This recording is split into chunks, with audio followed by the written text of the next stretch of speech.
Hare Krishna, Krishna Krishna, Hare Hare, Hare Rama, Rama Rama, Hare Hare. Anantara Srimad Bhagavatam ki jai, Srimad Bhagavad-gītā ki jai, Srila Prabhupada Srila Gurudev ki jai, Harinam Sankirtan Yajna ki jai, Gaura Premanande Hari Hari Bol. Hare Krishna, will get started. I think this is the most awaited session, how to control the mind. So, welcome everybody for the conceptual overview of the Bhagavad-gītā. We are in session number 10. We are discussing today important topic of how to control our mind. Okay, so let's begin. So where are we? So we did the introduction. We discussed the 5 main topics. Among that, karma is the only one which is temporary because it can be removed when somebody is liberated, free from cycle of birth and death. And we also discussed the different yoga systems, among which the Bhakti Yoga is Krishna declares as the topmost yoga, which is more practical in this age. Jnana Yoga is an impersonal meditation that requires somebody to be sannyasi. And Karma Yoga, one has to follow the Varnashrama Dharma. We don't know in this age what is our Varna and what is our Ashrama also, to forget about how to follow that. Dhyana Yoga also requires severe austerities in the sense of living in a secluded place. Imagine a family person with kids and work and everything. How would you do Dhyana Yoga? And then that's why Bhakti Yoga is very, very practical in this age, and also it's very effective, where Krishna directly intervenes and protects us, gives us intelligence. He says, Tesham satate yuktanam bhajatam priti purvakam dadami buddhi yogam tam yena mam upayanti te. He says a person who is engaged in continuous service with me, he says, I give the intelligence by which he can come to me. So that's how, as a super soul within the heart, is guiding us step by step. So we are not alone in this journey, especially in Bhakti Yoga. Then we discussed, we are now at this stage, we are discussing this mind and the senses, whether the mind is our friend or enemy, what is our experience and how to reverse it. And the factor of equanimity, which is emphasized by Krishna and Bhagavad-gītā, we'll touch upon that, as well as 5 factors of action we discussed earlier also. But we will also touch how it all ties into the same concept, of mind. So we'll touch upon all of this. So seems like a lot to cover, but it's very, very simple actually. Solution is very simple. So the difficulty is in the practice. So let's see. Okay. So first, before we understand how to control mind, let's understand what is mind. What are the characteristics of the mind? What is it actually? Is it like, before we conquer the enemy, we need to know how powerful is the enemy, and what are its strengths and what are its weaknesses, right? Then we know how to conquer it, right? So like that. So the nature of the mind is discussed in Bhagavad-gītā. Like, first of all, it is material. This is material.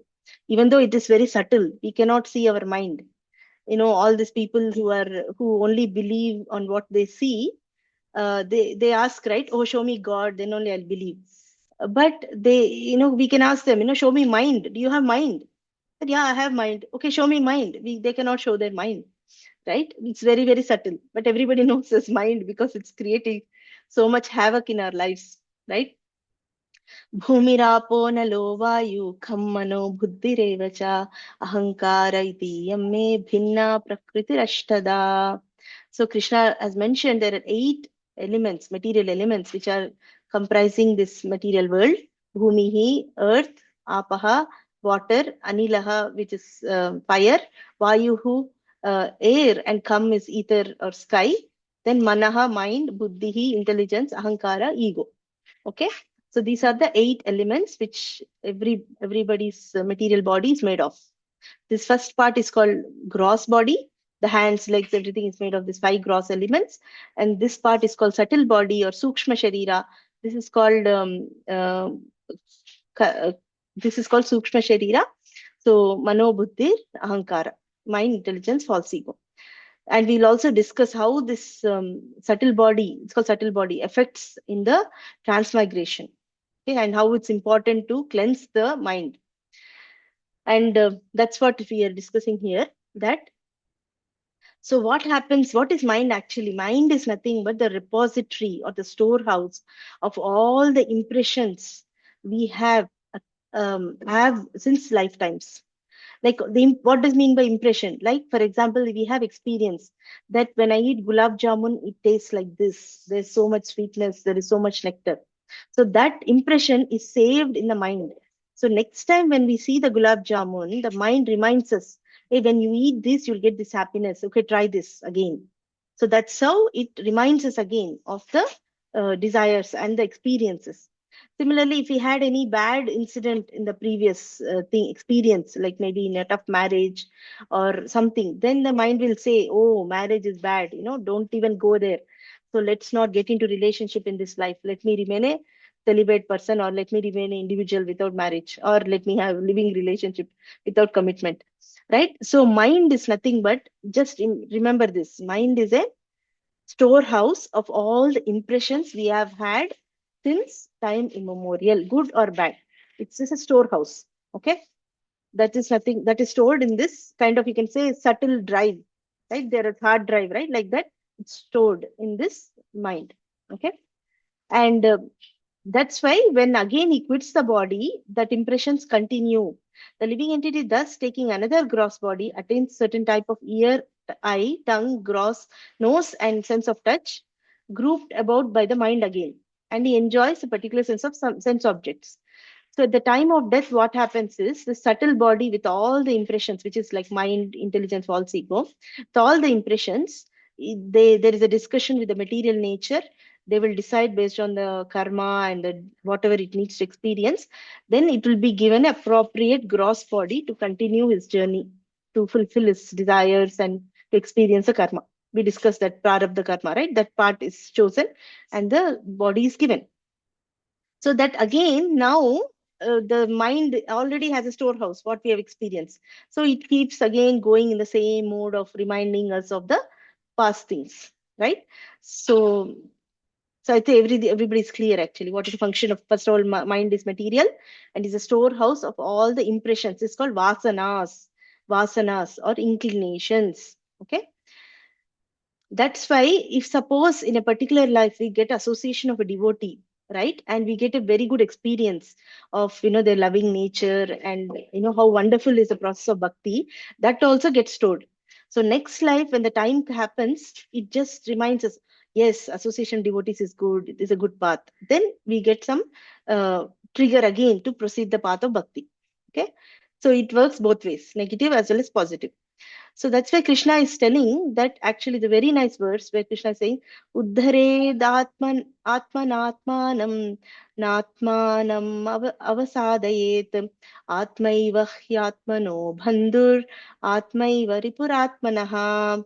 He's saying Uddhared atmana. See, the word atma here means both mind and the soul. One atma means mind, one atma means soul.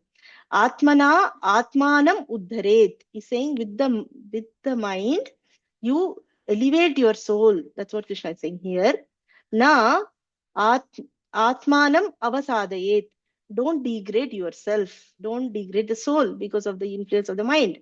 Because mind can help us go further ahead, or it can also degrade us. So he's telling, go proceed further. That's what Krishna is telling. Atmaiva hi Atmanha Bandhu. This mind itself is the soul's friend. Okay. Atmaiva ripuhu atmanaha. Then same this mind also is the enemy of the soul. So the same mind is one's friend or one's enemy, depending on, first of all, what are impressions accumulated, and at the same time whether we can control it. If we can control the mind, even if it has so many impressions, then it becomes our friend. It facilitates in our journey. If we can, but if we cannot control, then it becomes our enemy and it degrades us. It pulls us in different directions.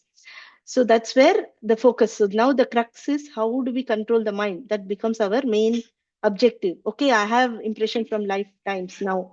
Now in this life, I want to change something. So what do I do? So that's where is a question. How do I make my mind my friend? How do I control my mind? Okay.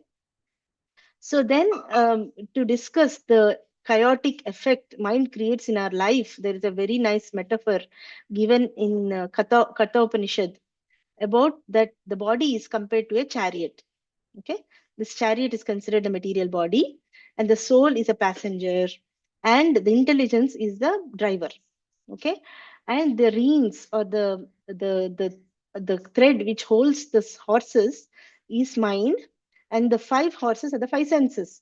So there is a eyes, there's ears, nose, tongue, and touch. Okay, so with all these senses, a passenger is riding in this chariot. But what happens? The senses are not controlled. Then they look at all the sense objects. Sense objects, and eyes want to see beautiful things. Tongue wants to taste tasty things. Ears want to hear wonderful music. So all these horses are taking the chariot in different directions. Imagine this horse wants to take this direction. This horse wants to take this direction. They've all the horses are not controlled, and they're going in different directions, and the reins are broken here. The mind is fully lost. 1 minute it says I want to eat this, 1 minute it says I want to see this, 1 minute it says I don't want to chant, 1 minute it says, oh, let's watch cricket, forget about studying. So many things, it keeps popping up, right? So mind is also disturbed, and the intelligence is actually supposed to control these guys, mind and senses, but it itself becomes uncontrolled. It cannot do anything because they become so powerful that, this guy also is screaming, how do I control this way, which direction I should take? Ultimately the soul, will be screaming here, oh my god, I'm being pulled in different directions, I cannot focus, I cannot do anything. This is my life. This is how we are. We are fully disturbed, agitated all the time. Even if somebody praises us, for a minute we are happy, after that we are sad. Somebody scolds us, we are thinking about that whole day. How could somebody tell this to us? All this, right? Mind is troubling us in so many ways. There are actually three types of miseries: Adhyatmic, Adi Bhautik, and Adi Daivik. Adhyatmic means the miseries caused by one's own mind and senses, right? Like, for example, if some thorn is pricked on a leg, then whole consciousness goes towards that leg. So much pain, so much pain. And the mind, especially, is disturbing us so much. Then Adi Bhautik is the miseries caused by our neighbors, living entities, or mosquitoes, or other people who trouble us. Right? Adi Daivik are miseries caused by material nature, like floods and famine and things which we cannot control. But if to the most extent, by taking a bhakti yoga process or any yoga process, once we can get karma under control, most of the miseries will actually go away, because it's called kleshagni. Uttama bhakti, first symptom is kleshagni. Kleshan nashayati iti. Kleshan hanti iti. So all the miseries go away. So we can feel the fresh breath of happiness, even in this world. Okay. So everybody understand this analogy, right? How we are all getting troubled by mind and senses. So now, then, after Krishna describes that to Arjuna in 6th chapter, to, okay, you need to control your mind, do this type of yoga. You sit in a Kushasan, you focus your eyes on the nose and half closed eyes. He describes the Dhyana yoga. Then what is Arjuna's response is here like this. Arjuna is saying, Chanchalam himana Krishna pramathi balavadhrudam tasyaham nigraham manye vayoriva sudushkaram. So he's saying, Manaha, Krishna, hey Krishna, he indeed, Manaha, my mind is like Chanchalam, very, very restless, and Pramathi, turbulent, okay, very disturbed all the time, and obstinate, Balavat. It is very, very, very Dhrudam. Dhrudam is obstinate, is very stubborn, and Balavat is very strong. So this is our mind. And he's saying, Tasya aham nigraham mane. To control this mind, it's like Vayoriva Sudushkaram, is as difficult or more difficult than controlling a wind. I am so powerful. I am called Dhananjaya. I can conquer a lot of wealth. I am called Gudakesha. I can conquer my sleep. I can conquer the wind also, but I am not able to conquer the mind. So imagine Arjuna is in with Krishna. He's such a qualified devotee, and he himself is telling it's so difficult to conquer the mind. So we can imagine the problems we are facing is nothing uncommon. Sometimes we may feel, oh, only my mind is troubling. That person seems always peaceful, nothing happens to them, right? But actually they have their own set of problems. Unless somebody is in following bhakti yoga, then we can see they are really happy, they are really peaceful, they are really calm, nothing is bothering them. But otherwise, everybody has their own set of problems. See here, this he's able to control this wind, but this mind is asking, okay, I want to punch this person, and creating all the previous movies we saw, that impressions are coming, and he says, I want some throne, and he says, I want house, and I am not beautiful, I'm so ugly. All this thing mind is telling. So that's how mind is very powerful. Okay. So now we know a little bit about the enemy. Enemy is so strong. And right now we are living with our enemy. And even though it's material and subtle, it's actually affecting the spirit soul, which is actually full of, which is spiritual, Sachidananda, right? Still, because it's very tiny and it's on its own. It's not taking shelter of Krishna. Then to solve or try to get into the process of controlling the mind, we need to understand how the hierarchy of all the senses, everything is there in Krishna describes this in Bhagavad-gītā. Like which controls what is the real hierarchy, or what is the ideal hierarchy. So he says, Indriyani paranyahur indriyebhya param manaha manasastu manasastu para buddhir yo buddhe paratastu saha. So he's saying Indriyani para ahu means it is spoken that Indriyani means the senses, Indriyani senses are greater than the sense objects. Okay. Greater than that are Indriyebhyaha param manaha. Mind is higher than the senses. Manasastu para buddhi. And buddhi is actually greater than the mind also. And greater than the buddhi is the soul. So the ideal hierarchy is like this. So ultimately at the bottom we have sense objects, like something we want to eat, something we want to hear, something we want to listen, somewhere we want to enjoy. That's objects. And the senses are looking for enjoyment through these objects: eyes, ears, nose, tongue, and skin. Right? These are called knowledge acquiring senses. Eyes want to see something, ears want to hear something. So always they are pulling to different directions. And above them is actually mind, which is the repository of all the impressions from the previous lives. And it's telling, hey, go, eat this gulab jamun, is very good. It's okay. If you have sugar, it's okay. Eat more than two. Nobody's seeing. Just keep on going. You'll get so much happiness. No, mind keeps provoking like that.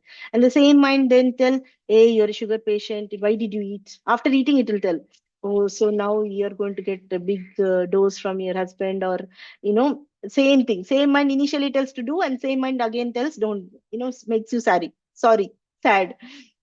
And then after that, intelligence. So then actually the intelligence very crucial.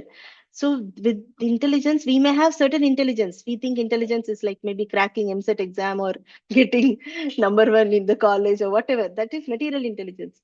But we should have a spiritual intelligence when we understand the spiritual subject matter, which is very, very subtle, that we are able to grasp it, we are understanding it, and put it into practice. One is jnana, another one is vijnana, applying it and cultivate this knowledge. Then what will happen? Our intelligence is becoming very, very sharp.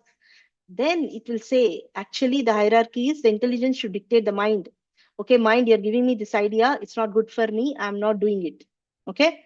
And then mind should say, hey, you're asking me to eat gulab jamun, I'm not going to follow. So then it directs the senses, okay, don't go there. Rather, you go somewhere else. You study now. It's time for you to study. So this should be the ideal line of discipline.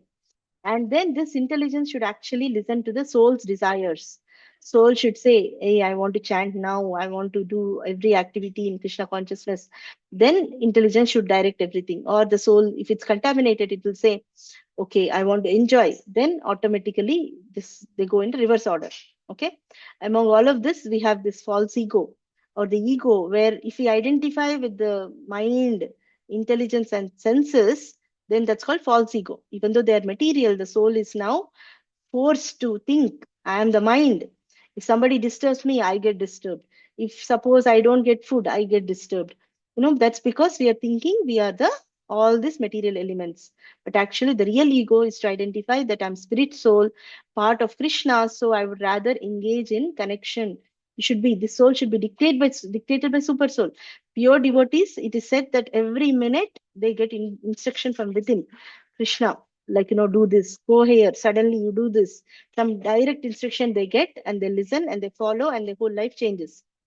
So that's how, but for that we need to be very pure. Otherwise, we think our bad material desires as indication from Paramatma. We may think, oh, Paramatma is telling me to go steal now. But actually that's our previous conditioning and previous material desires are provoking like that. So this hierarchy, once we understand, this gives us a clue how to now control the mind. So we can now go bottom up. So to control the mind, we can control first senses. We can work on controlling the senses, then work on controlling the mind and intelligence. That's how the soul can at least have some peaceful life. So that's how we are going to approach now. How to control the mind is going reverse order. By first, then obviously we know yoga process is a way to control the mind and senses and to unite them with the supreme. So then we have to take shelter of certain yoga practice to control the mind. Right? We discuss about different yogas, and we know bhakti yoga is a more practical and very, very easy. So then we'll focus on bhakti yoga, and within that we understood the principle of vairagya, right? So what the process of controlling in bhakti yoga is not really controlling, but it's actually engaging. We discussed that there is something called uh, uh, Phalgu Vairagya, or artificial renunciation, where people reject things. So we cannot tell, oh, mind is bad. Okay, leave the mind. How can you leave the mind? You cannot leave the mind. You are forced to stay with it, right? We cannot. Or you can say, oh, this gulab jamun is disturbing me. So from now on in my life, I will not see gulab jamun. No, that's not the way to do it. And certain incident, you will again see that gulab jamun. What will you do at that time? Right? The best thing is to know how to, even despite the disturbances in front of you, not get disturbed. That's a real way of making progress. So for that, that's why we need to come take shelter of this principle of Yukta Vairagya, of connecting things to Krishna. We are not about controlling the mind and senses. We have to now engage the mind and senses in the spiritual things so that we can create new, fresh, positive impressions within the mind. So that's what is our principle. That's the approach we will take. Anasaktasya vishayan yatarham upayunjataha. So we have to use everything in spiritual life. How Srila Prabhupada used the flight to travel and come to the West and gave Krishna consciousness to everybody. So taking this principle and taking the hierarchy reverse up, now let's go. How do we engage the senses? So we discuss this also. Atah Shri Krishna Namadi na bhaved grahyam indriyai sevon mukhehi jihvadau swayameva spuradyadaha. So this Sri Krishna's Namadi, these are all spiritual, right?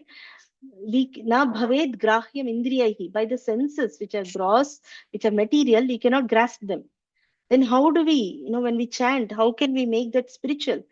Sevon mukhe, by having attitude of service attitude, beginning with the tongue, jihvadau, from beginning with the tongue, when we start doing devotional service, that's when slowly, slowly we will realize the true nature of Krishna's name and guna, qualities, everything. Swayameva spurati. Then directly we can, on its own, it has to descend, the realization for us, based on our attitude. So this is our beautiful Krishna. So how do we do the seva? With starting with jihva, with the tongue. Jihva means tongue.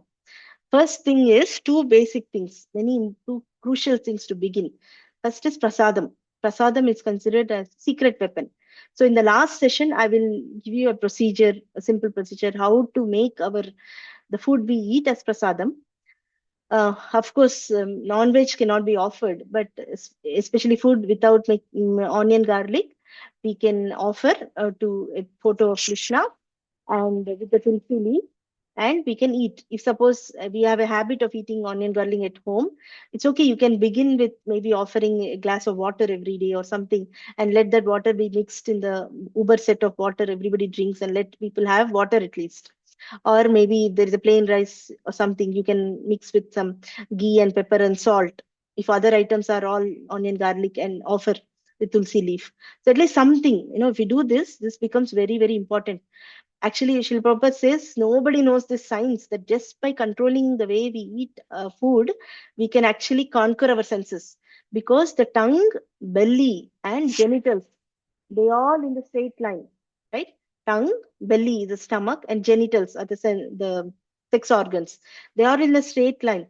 Just by controlling what we eat, actually we can control, the agitations of the stomach to eat different things, and also the genitals at the end. So that's the secrets of science. And it's a secret weapon. Actually, we say, if we cannot talk to people, they are arguing about philosophy and they're not understanding. All we can do is just offer prasadam. Gradually, they get purified. Eventually, they will become very, very receptive. So it's very, very potent, very, very potent, mechanism. That's why actually they say Sri Chaitanya Mahaprabhu's religion is called kitchen religion. Everywhere in all the temples, every day, every Sunday, there is Sunday feast. They invite devotees from the community to come listen to a class, Bhagavad-gītā, Bhagavatam, and they serve prasadam to everybody. Offered food, they are served to everybody. So step by step, slowly, people are getting purified and getting attracted to. Even if you are eating meat, no problem. If you start eating prasadam, you will get purified. And of course, another thing we can do with our tongue is to chant Hare Krishna Maha Mantra, and minimally 108 beads, which is like one mantra. But that also we can take gradually. If you are attracted to hearing, as Sheetalji mentions, just continue hearing first. No problem. And just when, if at all you do at least one mantra, you have already begun. Choose a time where there's peaceful and you're very focused, and don't keep checking phone and chanting that one mantra or checking TV or something. Just focus and do that one mantra. It's a time between you and Krishna, the prayerful meditative mood. Just it takes only 10 minutes. Once you do that one round, once it helps you, then gradually you can increase up to 16 rounds every day. Gradually it takes gradual process. So with the tongue we can do, first is eat prasadam, second one is to chant. Okay, now let's go higher up. The higher than senses is the mind. So how do we engage the mind? How do we control the mind? By engaging. Okay, so first is obviously the main function of mind is remembrance. Thank you, Shitali. Yeah, main function of the mind is remembrance. So right now it remembers all the bad things and it bothers us. So Krishna says, "Manmana bhava madbhakto." Remember me, he's saying. And obviously we don't know any subject matter to remember about Krishna. But like, let's say if we start hearing more and more, then suddenly we see something and we remember something we heard, or we remember the photo of Krishna, what we saw, or the beauty of Krishna, how it's described, something or the other. Once in a while, slowly it sticks. That's why Shravanam, Kirtanam, Vishnu Smaranam. So first is hearing. So as we do hearing more and more, then gradually we can begin to start thinking once in a while Krishna somewhere. And the way practical, another practical way is to, because Krishna is the essence of everything in the world, by seeing objects in the world, we can remember Krishna actually. So this is described in 7th, 9th, and 10th chapters of Bhagavad-gītā. But here, because it's a summary, I just gave one slide of this, right? But actually, I'm doing a detailed series of Bhagavad-gītā with the children. So eventually, after this series, which I feel in maybe 2 sessions, we will wrap up 2 or 3 max. Then I would invite you to participate in the detailed series of Bhagavad-gītā, which I am doing, which lot of practical lessons, everything. So that way we will gradually touch upon these chapters in detail. So for example, here you can see, for instance here, Krishna says, Rasoham apsu kaunteya. I'm the taste in the water. So whenever we taste water and we feel very, very refreshing after, let's say, whole day, now it's a summer season, and we are really hankering for water, and suddenly you drink something very nice, cold water, immediately you can think, wow, this taste is actually Krishna. So you can think like that and remember Krishna. Similarly, whenever we see sun and moon, Krishna is that light, and Krishna is the Om, Krishna is the sound and ability. Whenever we see somebody performing exceptionally well, instead of thinking they as independent persons, you should think their ability is coming from Krishna. Krishna actually empowered them to do this. Otherwise, how will anybody do? If Krishna desires, suddenly, any of his senses can malfunction, and people who are so-called experts can stop talking, right? The ability is given by Krishna. So then other concept how to help the mind is to actually fill up with now bhakti vasanas, fill up with positive impressions. We have all the old impressions now.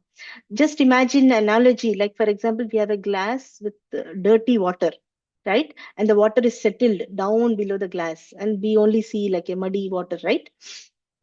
How do we clean this water?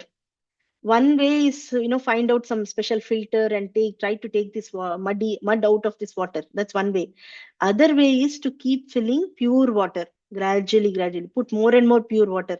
Then it actually overflows, the previous one overflows, and finally it becomes fully clean.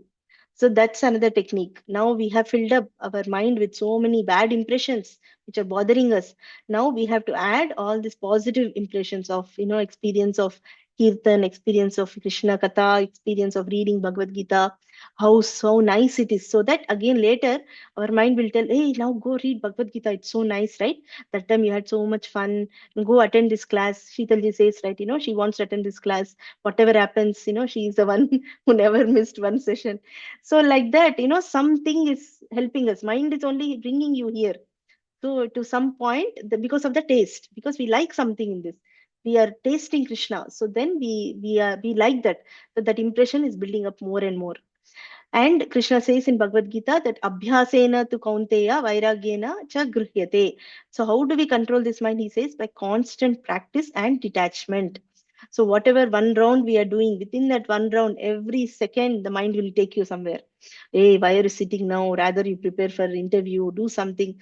What you're doing here, has you have to cook now. You didn't even cook for your children. It gets late. Even though actually you have time, you have specified. I know that I have this 10 minutes. I'm going to sit and practice, chant. You have set everything aside, but still mind will bother you. So what you have to do, practice means the mind is taking you there. You realize and you bring it back. All you have to do while chanting is you move the beads with your finger like this. You have to chant with the mouth and you have to hear what you're chanting. Because the three senses, the hand, touch, and the ears and the tongue are engaged in one particular thing, then the mind can be controlled. Because we know, right, the five senses takes us in different directions. Within that five, let's say three horses are strong and taking in one direction, obviously the chariot will go in one direction, right? Like that. So that's why it's very, very important to chant with the beats, actually. Of course, in very, very tough situations, let's say child labor or something, then they can chant with mouth just like that, or with the counter bead and things like that. But that's why it's very, very scientific to chant on the beats. And detachment automatically comes when the bhakti increases. Vasudeve Bhagavati Bhakti Yoga Prayojitaha Janayati Ashu Vairagyam Jnanam Cha Yat Ahaitukam. So whenever we do devotional service to Krishna, automatically the knowledge will come and detachment will come. So we don't have to force ourselves. Of course, initially from the bad things, we have to step away a little bit. Let's say, there's an option to go to a bar, right? Obviously it's bad, so you can try to avoid that at the initial stages. But when you're very advanced, if there's an option to go to bar, they will go and preach, distribute Bhagavad-gītā and come back, right? That's very advanced person. So but in the initial stages, when we know we can get disturbed and distracted and deviated, we can avoid such situations, right? But gradually that purity will come, that we will automatically don't find any taste in that. And another thing is to cultivate higher taste. It's also the same as cultivating bhakti vasanas. So there's example, this is the verse in Bhagavad-gītā 2.59. It says, rasopyasya param drishtva nivartate, where Krishna says actually, by restricting the sense enjoyment, by restricting the objects, okay, we may get away, but the taste remains. Let's say today, I may say, oh, this meat, I'm used to eating meat. Okay, I'm just today, maybe I'm just going to avoid eating or whatever. Okay, or maybe some gulab jamun, whatever. I may restrict for some time, but then your mind is always thinking, no, why did I do that? I like it actually, I shouldn't have done that. All the time you're dwelling on it, right? So the taste remains, but the taste also goes away with param drishtva, param rasam drishtva. If you have experienced the higher taste, then automatically the lower taste goes away. Srila Prabhupada gives example like how a boy, let's say, is playing in the mud and he's mixing the mud with water and he's eating the mud. and saying, wow, it's so nice, fresh rainwater, it's mud is so tasty. But when mother says, how do I stop this boy? Then mother says, okay, let me give him. He says, no, no, don't eat it. The boy doesn't listen. So mother makes a very tasty laddu and gives the boy. Once that boy tastes the laddu, it's like, wow, this is so nice. Why am I eating mud? He will only give it up and go. It's like that. So we have to slowly develop nice taste in bhakti by good association, by visiting temple, by developing nice, habits. Then automatically, we see, why was I doing that? There is no happiness in that. See, ultimately everybody is seeking happiness. So called we are practicing bhakti yoga for so many years, whatever. Why? Because we are getting so much happiness. Actually, it's not, we are not fools. We are not people who are doing with a dry heart and with a miserable face. We are actually getting so much happiness at the soul level. As I said, soul is so happy because we get all the other comforts also. We eat very tasty prasadam, we go to holy places, we travel, we have camps, we have families, we take care of children, everything is there, right? Just that now we have to add Krishna in the center. That's the only thing, but we will get this happiness which is so satisfying to us actually, right? And then other thing is, now we are going a step higher. After mind comes intelligence. So we need to now get spiritual intelligence by hearing Bhagavad-gītā, by hearing Association of Devotees, especially. That's why this whole series is about giving that knowledge, because nothing should be done blind following. Just because somebody says you have to chant, you have to chant. No. Once your knowledge is given, your mind and intelligence is fixed. Like, yes, I heard this. This small makes sense. Now you'll not get any confusion. The mind cannot force you to do something different. You like, yes, I want to do this, I want to begin it. Once you begin, then you will only get the experience. Pratyaksha avagamanam, Krishna says. You experience that actually it's working, I'm feeling peaceful. Right from the day one, you don't need to wait 10 years to see the results. Right from the day one, you will see the results. Right. So then other point is, when we are talking about mind, then the problem is, but then we have to deal with dualities in this world. There is always dualities: happiness, misery, there is joy, there is cold, heat, there is fame, infamy, there is like all these dualities we have to deal. So at that times, that's where actually our mind get disturbed. When we give extremely happiness, then we will say, oh, what's the point in chanting? It's okay. Today I'm going to give break. Or when we have extreme misery, then we will feel, oh, this chanting is actually not helping, so I'll give it up. So how the main way to deal with mind is to be equipoised, equal in these situations. That's this is emphasized so much in Bhagavad-gītā. Actually, Krishna tells so many places that person who is equipoised is the one who's very dear to me. He says he's actually a yogi, he says. So how to remain equipoised? And another thing we bother about is about results. We say, oh, I put so much effort, I did this interview, but I'm not getting result. Or or I did so much effort, I'm sacrificing so much for my family, I'm cooking for them, I'm doing all this. At the end of the day, my husband and kids don't value what I'm doing. What is the use of my action, right? So all these things we think. Then we need to again tie back into the factors for action. It's not just what we do, but there are other factors involved. There is a place of action, there is a doer, and there is instruments, karanam, and there are different types of activities we do, cheshta. And finally, the divine or the karma, which comes into place for getting the results. So just because I do some put all my effort doesn't guarantee the result. There's so many factors involved. So once we know this knowledge, we can be peaceful. Okay, I did my effort. Whatever I get, I'm willing to accept the results. So there's a place of action, there's a doer and karanam. So that's why this knowledge is very important. So you should never think, that I am dictator of my destiny. Of course, to one extent we are, but there are other factors involved. So much complicated karma is involved. So we can be peaceful. Okay, I did my part. Okay, now results is in karma's hands or Krishna's hands. Whatever I get, I'll just keep doing my duty. That's it. So that's one part. And then when disturbances happen with respect to happiness, distress, what we do? Krishna says in Bhagavad-gītā that one should tolerate. मात्रा स्पर्शास्तु कौन्तेय शीतोष्ण सुखदुःखदाः आगमापायिनो नित्यस्तां नित्यास्तां तां तितिक्षस्व Bharat. Titikshasva, he says. You should tolerate. This happiness and distress are like the seasons of summer and winter season, they come and go. Sometimes you're happy, but just around the corner, happiness, the end of happiness is the beginning of distress. The end of distress is the beginning of happiness. So actually, in both ways, they are distress only. They just keep coming and going. So we should not get disturbed. We should not get too elated when happiness comes, too disturbed when distress comes. We should just tolerate. Tolerate means what? How do we practically do it? Practically, how we do it is we should not deviate from our duty in our Krishna consciousness or our duty with our family. Srila Prabhupada gives the two examples. Let's say there is intense heat. Right now, we are facing intense heat, right? Especially in Goa, we have humid weather, everything intense. Doesn't mean the wife of the housewife will say, "Oh, today I'm not going to cook." It's so painful to stand near the fire. Already I'm sweating, so I'll go near the fire, get more sweated out. Why I will do? I'll not cook today. No, that she doesn't do. She's like, okay, this is my duty to cook for my family and to offer boga to Krishna. I will do it. Similarly, when winter comes, it's too cold. When extreme cold season, then they will say, today I'll not take bath. Who will touch water? It's going to give me shivers. I'm not going to take bath. No, still you take bath because that's a basic duty of a human being to take bath every day in the morning.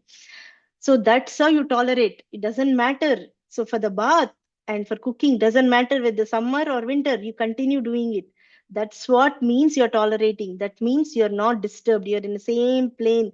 If you forget about what the mind provokes, forget about what happens in your life. You're continuing your one round of chanting or whatever sadhana you committed to Krishna. You just continue that. And slowly, slowly increase your level. Continue, then it's like this staircase, we keep going. Just maintain a steady state, then keep up, jump up like this, slowly keep going like that, and we will see actually at some point nothing in the world will bother us. We are just continuing in our own world serving Krishna. Nothing in the world will bother us because now we become slowly Jivan Mukta. We are fully liberated because we are always thinking about Krishna, serving Krishna. So that's what is the English translation. These are like summer and winter season, they come and go. So don't be too attached, don't be too disturbed. That's what is the message. And a practical example for this is that when Arjuna's example, Krishna, initially Arjuna didn't want to fight the war because he considering everything from his point of view. What is good for me? Okay, if I fight, they will die. I cannot share my kingdom with anybody. If I don't fight, they are ready to kill me. So, he's confused finally whether the victory will come if I fight or there is no happiness. He's fully confused. So, but then Krishna spoke the entire Bhagavad-gītā to convince Arjuna that, for the sake of dharma, you have to fight. My rule is to paritranaya sadhunam, vinashaya cha dushkritam, dharma samsthapanarthaya, sambhavami yuge yuge. I come again to establish the religion. So you have to be my instrument. He says, nimitta matram bhava savyasachi. You become my instrument and you kill all these enemies. They are going to create problem in the society. And I want to establish Yudhishthira Maharaj as a king because he can help the citizens come in a proper direction. So he hears all Bhagavad Gita and now he's ready to fight. He says, Nashta Moham. He says, my illusion went away. Whatever you say, Krishna, I'm going to do. And then he fights the war. Correct? He begins the war. But what happens in the middle? Suddenly, there is a death of Abhimanyu, his own son. So one may say, oh, Krishna is right there. Krishna gave knowledge, okay, but why he didn't protect his own son? But Krishna has a plan. So Abhimanyu passed away, and then Arjuna was in so much miserable state. He was crying. Then some reporter asked Srila Prabhupada, what is this Arjuna? He heard all Bhagavad Gita. He knows all the knowledge that soul is permanent and body is temporary. Why is he crying at this point? Then Srila Prabhupada's reply is very profound. Please listen carefully. Srila Prabhupada says, it's very natural for a father to feel separation from the son, especially with a Vaishnava, with a devotee. That connection is because of connection with Krishna. It's very natural that he cries because being a soft-hearted person, he has emotions. He's missing his son, and especially such a cruel death, and he's angry at the enemies, and all this happened to him. He never blamed for a minute Krishna. Why you let it happen? Nothing. Okay, he accepted as destiny, as a fate. Okay, that's okay. But what did Arjuna do next? That's a crucial thing. Because of this, he didn't go into depression and say, okay, Krishna, no use, your knowledge is waste. You're right there and you couldn't protect my son. No use, I'm not going to fight for you. Go from here. He didn't say like that. he still continued the war. That means he continues his duty irrespective of the major havoc in his life. So that is what it means, tolerate. Tolerate means that we feel emotions, no problem. We feel distressed when our dear ones pass away. We feel depressed when our kid fails, or we feel happy when our kid passes. It's okay. But don't get overwhelmed with the emotions. Continue your duties. The very test you can do to yourself is, are you continuing your commitment to Krishna day by day? That's what is a test, that we are able to come up and tolerate all the things happening in our life. That's it. So that's why this Arjuna is a Dhira. Even though he cried when Abhimanyu passed away, he continued to fight the war as a service to Krishna. So we all also can become sober people, Dhira, by cultivating spiritual knowledge. So the final meditation, this is a very important thing I wanted to bring about, that we started saying that mind is the enemy, that it disturbs us, right now it's disturbing us. But the same mind, as Krishna said, is a friend. It's so wonderful instrument. Actually, mind is an instrument. The problem is, because we cultivated bad habits, it's storing all the bad things and it's provoking us with that, right? The once the instrument is clean and perfect and sharp, that mind is so wonderful instrument that in 1 second it can take us to Vrindavan. It can take us to Krishna's pastimes. If we hear Krishna's pastimes at a higher stage, and it 1 minute is this called Smaranatmika Bhakti, that we can go and be there when the pastimes are happening. That that's such a effective tool. But for that, we need to first take away all the bad impressions, then become stable, then cultivate good impressions, eventually grow in bhakti. Then that mind can take us to a spiritual world. Okay. So this is a very nice verse where actually, because we are saying mind is troubling us and directing in different places, and whereas the Brajavasis, they say, Krishna, please don't play your flute. Krishna, don't come before us. We are not able to do our duties because our mind is always running towards you. Mind is always thinking about you. I'm not able to focus. Imagine I have to do this class. If I'm mind is going somewhere else. Okay, somewhere bad ways is another thing. Even if it goes to Krishna, I cannot focus and talk properly, correct? If I start thinking about what is happening in spiritual world. So like that, they're saying, please Krishna, our love is, your flute playing is disturbing us. At one point, they gamed up, saying, let's steal his flute. There is a one nice thing I heard.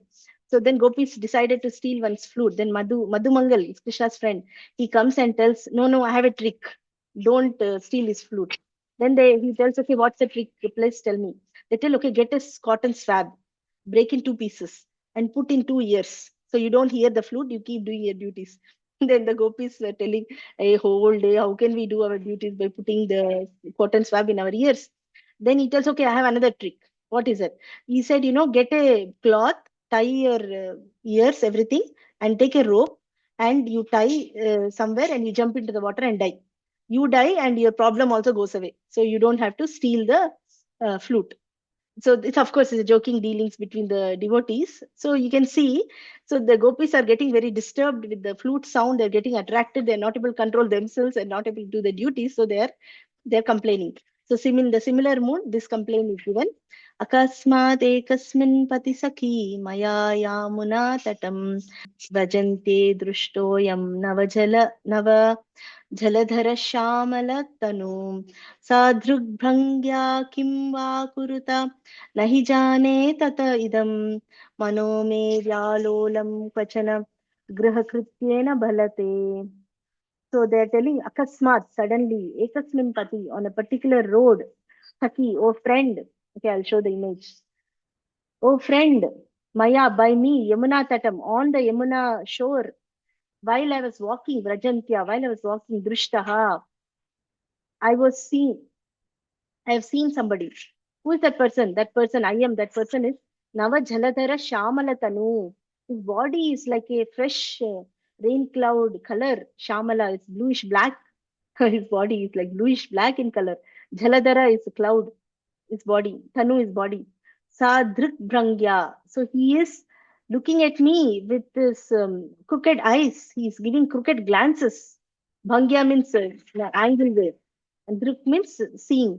He's looking at me in a very crooked way. Kimva, Kimva Akurata, what did he do actually? Nahi jane tata idam. From that point, I don't know anything. What happened to me? What did he do? Mano me vyalolam. My mind is getting always agitated and disturbed. Kvachana grihakritye na balate. I'm not able to focus on my household duties also. So my mind is always thinking of that person, how he saw me, how I saw him, how beautiful he is, how he's standing in threefold bended form, and I'm not able to focus on my duties. So this is Radharani's complaint. Okay, so his complexion was the color of a rain cloud. He glanced at me with his crooked eyes, and my heart is always agitated because she wants to meet him and no longer allows me to perform my household duties. And this is our Sri Radha's complaint. Okay, so one day she's walking and nicely like a good girl, she going to Yamuna to take some water from Yamuna. And suddenly, this person who is wearing bluish black, his color is like bluish black rain cloud, and he's casually walking. His Vaijayanti garland is shaking so wonderfully, and his dhoti is moving about, and he's playfully, he's walking like a dancer, and he's playing his flute, and he's walking, and suddenly glanced at me. That's it. What happened to me? I'm not able to remove his image from my heart. Now my mind is always agitated. So this agitated we want. This agitation of mind we want, not the agitation of the mind where it pulls us away from Krishna. So this is the higher or what is the topmost pure devotees agitation for Krishna. Okay, so that is our dhyana meditation. That eventually we can pray from our state where we are, that we can actually feel something for Krishna, emotions for Krishna. So what we have discussed today is that the nature of the mind, that it's actually material, it's subtle, it is a repository of all the impressions we have, and because of which that takes us from another one gross body to another gross body, and we continue the impressions, so we cannot escape. So similarly, the mind can be a friend and enemy. If we control the mind, it becomes our friend. It can take us in a moment's notice to a spiritual world, or and if it's not controlled, then same mind will degrade the soul and take us to all bad places and cultivate more bad impressions and continue the cycle of birth and death. And we also saw the hierarchy of what is the ideal hierarchy is: the super soul should dictate the soul, soul should dictate the intelligence, then comes the mind, and then the senses. Otherwise, what will happen? Our body is like a chariot, and the horses of the senses are pulling in all different directions. And the soul is crying, screaming. We don't know what to do. That's what will happen. Otherwise, if three senses are focused on chanting the Hare Krishna Maha Mantra, then the horse can go in proper direction and the soul can be happy. Then what is our way to control the mind of senses is to actually engage them in Krishna service. Senses by jihvado, by tongue, by eating prasadam, and by tasting tongue, by chanting the Hare Krishna Maha Mantra, attending the kirtan, and the mind by try to cultivate smaranam by seeing the objects in the world, and to slowly cultivate good bhakti vasanas, good impressions, so that gradually we will empty the dirty water out and fill with positive things, and eventually we may feel agitated for Krishna in a good way. And then we should, in the meanwhile, when all these dualities happen in the world, what should I do? We should try to tolerate. That means we should not give up the duty to our families, duty to Krishna, and duty to whatever we are meant to do with our parents, everybody. Continue doing it, whatever happens. So that's a summary of what we discussed. So that is our session for today. So we'll end with Shri Krishna Arpanamastu, and we can have some reflections or thoughts or questions. Seems like very difficult topic, and I may have oversimplified it. I'm not sure, but yeah, you can share some things. Shyamala ji, I today, Hare Krishna. Hare Krishna. I came late, not because I was late, but this was the right session because my mind was wandering to another level last night. Okay, and I was sleeping, didn't want to get up. And I said, it's okay, I will not attend today. It's all right. But then, I felt that I'm doing something not right and my mind is really going berserk. So let me just go back. And I saw your session name also, Control the Mind. I said, this is like, Krishna has sent this session that Sheetal come down. And what I really liked, it's a reiteration. We know this. But, when we eat, I was drinking water while hearing your session. So, I was saying Hare Krishna. So when I was thinking that I eat a lot of dahi, so I'm going to, think about this is the prasadam. I may not have the time to really do it or I may not be inclined, but I'll use it as a prasadam. And actually, I'm on my feet, Shyāmalā. So, thank you for this session. But I have one curious question. I think you're the right person to tell me.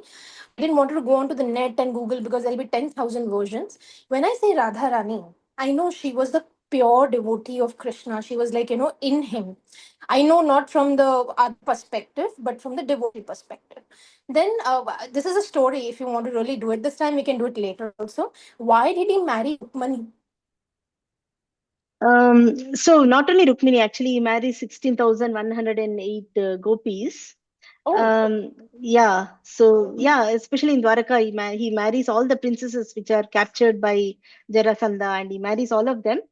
And actually, all of them are expansions of Radharani only. And so essentially, Radharani is nothing but his internal pleasure potency, his energy. Okay. See, he has Sat, Chit, and Ananda. No, Sat is eternity, means existing. Everything is existing. Sat is, for example, that potency is in Balaram, where he makes everything, material and spiritual worlds exist.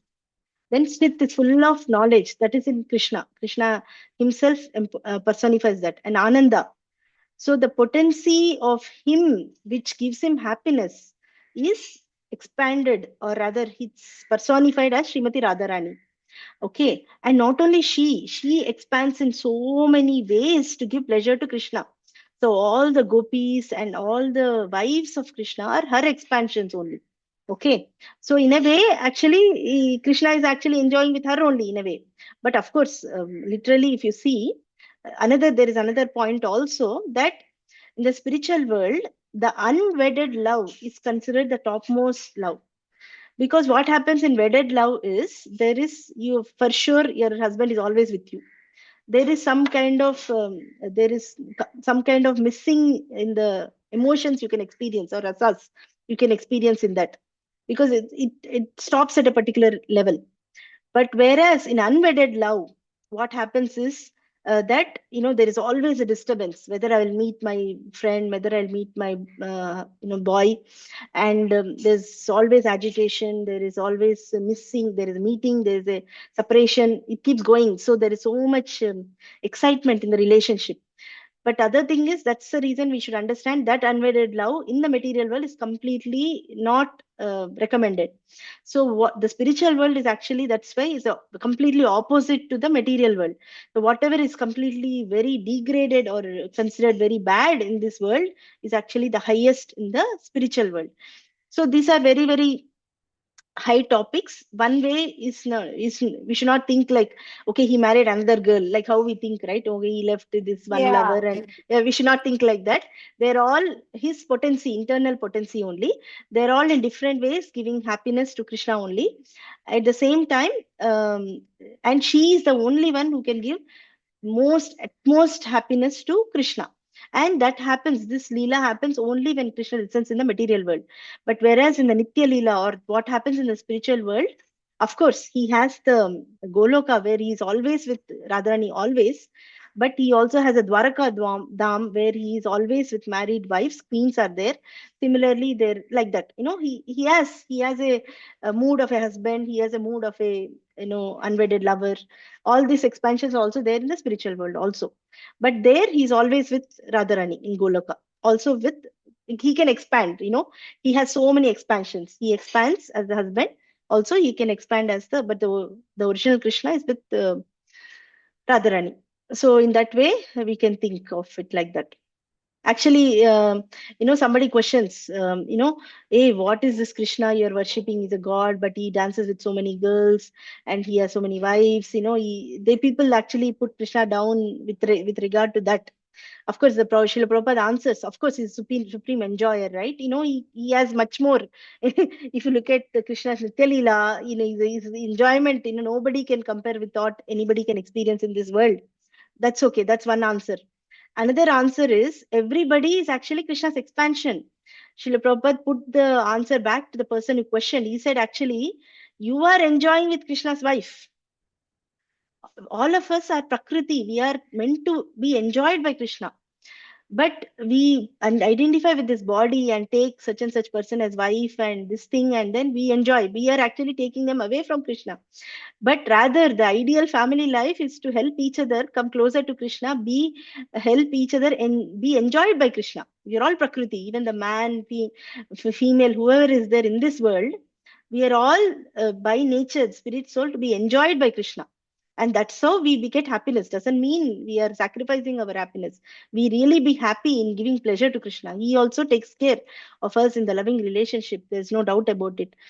So that's the thing. Actually, these are very, very deeper, subject matters. Yeah.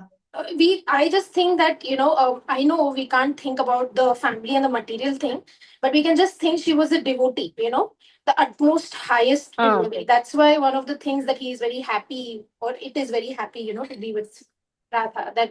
And they say to Krishna's heart is to, say Radhe Radhe. That's what I've heard. Yes.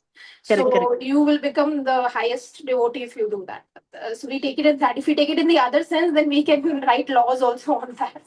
Yeah, actually, even in Dwaraka, there are pastimes where Krishna is sleeping in the night and he's dreaming and he's remembering Radhe Radhe. So the wives will come and tell, oh, he's married to us and he's remembering one girl, Radha.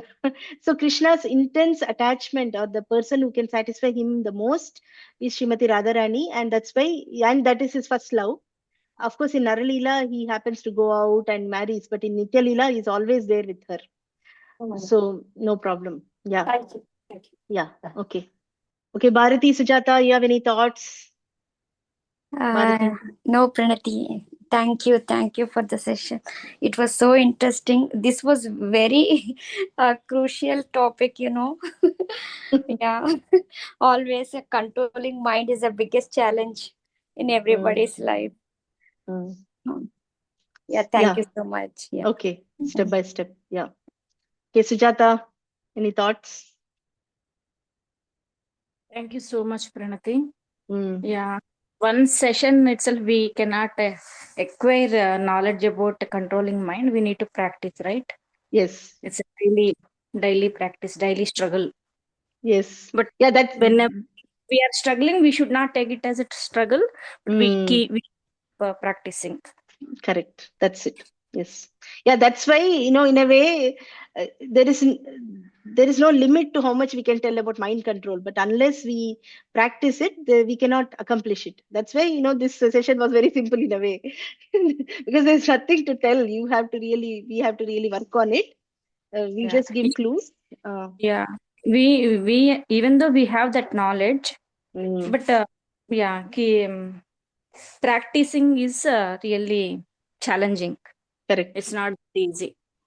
But after this session, what we should realize is, whenever we struggle, we should not think like a struggle. It's like we should keep Hare Krishna in mind, and as Krishna Seva, we should think, and that way we can more practice. Yes. And also you can pray to Krishna when the struggle happens like that, Krishna, please, one round I want to chant and I want to hear, my mind is bothering me. Please, help me. We can do it in that mood also. That struggle don't need to be struggle on your own. You're building a relationship with Krishna. You can talk to him like that. You can tell, please help me. I want to do this nicely, joyfully. Right now I'm forcing myself, but give me some taste in your holy name. Give me some, this thing, so that naturally I come to chant for your name. Naturally I can grow to higher rounds. I have to come to the higher level. So give me some help like that. You can also pray.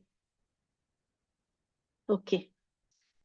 So we'll end here then. Hare Krishna. Nice talking to you, all of you. Thank you for listening. And maybe mostly I feel 2 more sessions. So let's see how it happens. And so far journey was been good. Many people somewhere they listen to the recordings.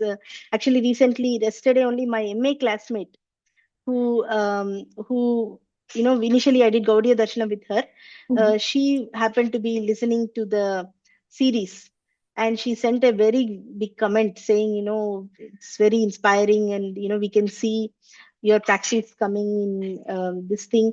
And she also told, when we did MA together, we promised our acharyas that we are going to share the knowledge we received with others. So she told that you're being a good student, you're fulfilling the responsibility and the promise we gave to our teachers, and doing very good job.